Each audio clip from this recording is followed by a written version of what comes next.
And one guy was even in a wheelchair, you know, perhaps from that. And he was complaining that at Lions Park, there's not enough time just for free play, right? Yeah. That everybody has got to pay ahead, you got to organize ahead. There's nowhere people can just go out and play some basketball, can just go be there. And you're seeing the same thing in the way that they're talking about redeveloping Moore Square. And you have to ask the question, who is it being redeveloped for, right? And then the broader question of who is the city for? If seniors that have lived in Winters Haven and Sir Walter for decades can't live down there anymore, who is the city for? If all we're having is restaurants where it's $20 or $40 or $50 for a dinner, who is downtown for? And so we want to involve all people and listen to all people so that the city will be for all people. When I was with my good friend Dr. Everett Ward after commencement one day, we were trying to go from one point to another, and it takes forever with Everett because everybody is all around him. Everybody knows him. He stops talking to everybody. And I made a joke about that, and Congressman Bobby Scott, who's been the commencement speaker, said, well, you can't lead people if you don't engage them. Right? You can't lead people. If you look back behind you, nobody's behind you, and no followers, you're not a leader. Right? So what we need to do in Raleigh is to open our arms to all people, listen to all people, respect all people. The CAC debacle is just one example of that. And so we're going to start in this campaign by having a good time. All right? So you notice that we have lots of young people that are involved in this campaign. Let's have a hand for the young people. We were at NC State Thursday with Tate's College Dems, and there were 50 or 60 young people there on a beautiful late summer afternoon to listen to a political speech.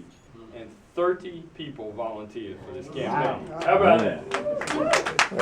So, in order to make this campaign fun, because we got to have a good time in life, Logan is our middle child. Logan has put together a campaign soundtrack, and especially for the young people, it has Chance the Rapper. It has Anderson .Paak. It has Kanye West, Big Sean, Colin Meyer, Keep On Moving, Steve, for us older folks, Stevie Wonder,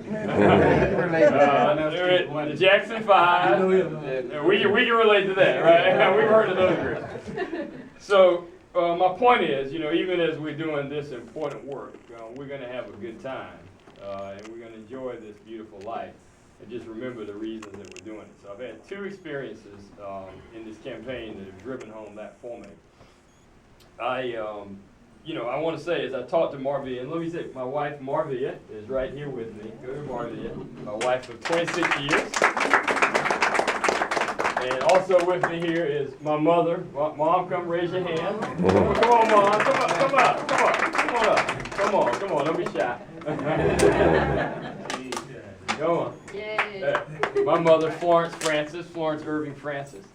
And as I talked to my family about this campaign, to some extent, to be honest with y'all, when I first started, and I talked to a lot of people who've been in public office before, I thought it would be sort of like the campaign and public service, a little bit like running a 10K, where you're glad you did it, but you're not sure how fun it is as you're going through. But that hasn't been the case. Yesterday, we were out doing some campaigning and taking some pictures out at Men at Work, which, if you haven't been to Men at Work, he is the best car detailer in Raleigh, bar none. And so